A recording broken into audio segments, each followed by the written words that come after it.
దేవునికి మహిమ కలుగును గాక. ఈ దినం దేవుని వాక్యం, నీవు సింహములను నాగుపాములను త్రొక్కెదవు.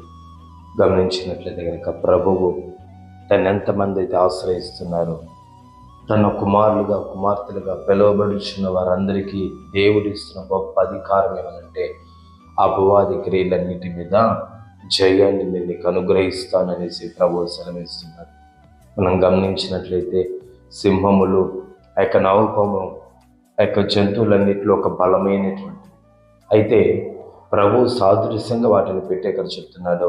అటువంటి బలమైన శక్తులు ఉన్నప్పటికీ, బలమైన అపవాది కార్యాలు ఏమున్నను కూడా యేసు అధికారం కలిగిన నామంలో వాటన్నిటి మీద కూడా నీకు జయాన్ని నేను అనుగ్రహిస్తాననేసి ప్రభువు సెలవిస్తున్నాడు. కాబట్టి నువ్వు ఎటువంటి క్రియల గురించి, ఎటువంటి అపవాది కార్యాల గురించి కూడా నన్ను ముడతాయేమో, నన్ను వెంబడిస్తాయేమో, నా మీద అధికారాన్ని చెలాయిస్తాయేమో అనేసి నువ్వు దేనిని గురించి కూడా భయపడవలసిన పని లేదు.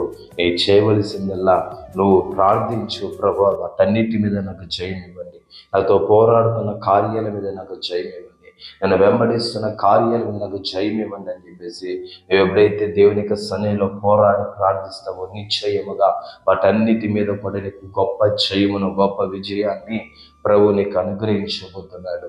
కాబట్టి దేనిని గురించి భయపడకు, చింతించకు. నిశ్చయముగా నీకు ఆయన విడుదలను అనుగ్రహించున్నాడు. నీ కొరకు ఆయన తన సర్వస్వాన్ని త్యాగం చేసి నీ కొరకు ఆయన జయించున్నాడు. కాబట్టి ఆయన పొందిన జయమును నీకును కూడా అనుగ్రహించుటకు ఆయన సమర్థుడు, శక్తిమంతుడు. ప్రభు ఈ మాటను దీవించుగాక. పరిశుద్ధుడా స్తోత్రం. ఈ మాటను బట్టి మమ్మల్ని దీవించి ఆశీర్వదించండి, కృపనివ్వండి. యేసు నామములో తండ్రి, ఆమేన్, ఆమేన్.